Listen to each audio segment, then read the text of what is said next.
চোখে পানি ঝরবে এই গল্পটি শোনার পর। বাসর রাতে সে আমাকে জিজ্ঞেস করেছিল আমাকে আপনার পছন্দ হয়েছে। আমি তাকে শুধু এতটুকুই বলেছিলাম, শুধু রং ধবধবে সাদা হলেই তাকে সুন্দরী আর স্মার্ট বলে না। দাঁতে প্রচণ্ড ব্যথা ছিল, তাই বিয়েতে রাজি না থাকার কথা পরিবারে বলতে পারিনি। এর জন্য তোর কপালে আমি জুটেছি। তুই তোর মতো থাকবি আর আমি আমার মতো। 3 দিন পর গ্র্যান্ড সুলতান 5 স্টার হোটেলে হানিমুনে গেলাম, তবে একা একা। বাসায় এসে দেখি আপরটা বাপের বাড়ি চলে গেছে, কিন্তু 2 দিন যেতে না যেতে আবার দেখি হাজির। বিয়ের পর নাকি মেয়েরা বাপের বাড়ি 2 দিন থেকে আসতে হয়। প্রতি রাতে তার সাথে ঝগড়া করতে হতো, কারণ মশারিটা আমিই টাঙাতাম। হঠাৎ এক মধ্যরাতে আমার কানের কাছে তার মুখ এনে চিৎকার দিয়ে বলেছিল, ভালোবাসি ভালোবাসি ভালোবাসি। তুমি আমাকে ভালোবাসো না? চোখ রাঙিয়ে বলেছিলাম, তোর 14 গোষ্ঠীকে ভালোবাসি। শুরু হলো আক্রমণ, পাল্টা আক্রমণ। মেয়ে মানুষ রে বাবা, কখন কী যে করে বসে। ভয়ে তাই বাথরুমে ঢুকলাম, এবার শান্তিতে। হঠাৎ ভেতর থেকে শুনলাম আমার মোবাইলে রিং বাজছে। তাড়াহুড়ো করে বের হয়ে দেখি সে হেসে হেসে বলল, হ্যাঁ আমি কল দিচ্ছি আপনাকে বাথরুম থেকে বের করার জন্য।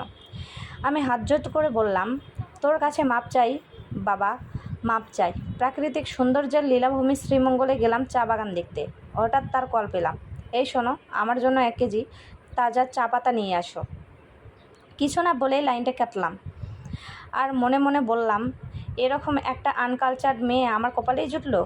অনেক রাত করে বাসায় ফিরলাম। সে বিছানা থেকে নেমে এগিয়ে এসে বলল, আজ আমি নিজ হাতে আপনাকে খাইয়ে দিব, যদি আপনার কোনো বাধা না থাকে। কী আর করার, খাইয়ে দিল। ঘুমিয়ে পড়লাম। পরের দিন আরেক আবদার, আমরা আজ এক বিছানায় থাকবো। কী আজব মেয়ে রে বাবা, জোর করেই যেন ভালোবাসা আদায় করবে। কী আর করার, একটা ভূতের সাথে রাত কাটালাম। পরের দিনও একই আবদার। সে আমার হাত ধরে বলল, এই সপ্তাহটা আমাকে দিয়ে দেন না প্লিজ, প্রতিদিন করো না, আর আমার পক্ষে সম্ভব না। শুধু এ কথাটাই বললাম। পরের সপ্তাহে চাকরিতে যোগ দিলাম। একা একা আছি, বেশ ভালোই আছি। কয়েক মাস পর আমাকে ফোন করে বলল, ডাক্তার বলেছে সুখবর আছে, বলেই লাইন কেটে দিল। এটুকু বলতেও সে লজ্জা পাচ্ছে। কি একটা আনস্পার্ট গেও মেয়ে, সি। চলে এলাম 1 সপ্তাহের ছুটি নিয়ে। তাকে অনেক যত্ন করলাম, তাকে নিজের হাতে খাইয়ে দিলাম, সময় মতো ঘুম পাড়িয়ে দিলাম। কিছুদিন পর মেয়ে সন্তানের বাবা হলাম। আমার মেয়েটা দেখতে বেশ সুন্দর। মেয়ে সুস্থ আছে, তবে মেয়ের মা খুব একটা সুস্থ না, কারণ অতিরিক্ত ব্লিডিং হচ্ছে, রক্ত স্বল্পতায় ভুগছে। নিজে রক্ত দিলাম। যখন সে অচেতন তখন আমি তার পাশের সিটে রক্ত দিচ্ছি। একটা মেয়ে কত অসহায় হতে পারে, কাছে থেকে নিজের চোখে না দেখলে আসলে কখনো বুঝতামই না। তার জ্ঞান ফিরল। সে আমাকে বলল, আমি বাঁচবো তো?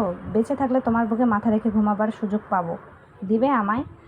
আমি তখন বউয়ের হাত ধরে অনেক কান্নাকাটি করলাম, তার থেকে ক্ষমা চাইলাম যে আমাকে মাফ করে দে, আমি তোকে অনেক ভালোবাসবো। ততক্ষণে ডাক্তার এসে বলল যে ছোট্ট একটা অপারেশন করতে হবে। কিছুক্ষণ পর ডাক্তার আমাকে ডেকে বলল, শি ইজ নো মোর। আমার মেয়ের 5ম জন্মবার্ষিকী। সে আমায় জড়িয়ে ধরে জিজ্ঞেস করলো, বাবা তুমি কি আজও আমার সেই আনকালচার্ড মাকে ভালোবাসো?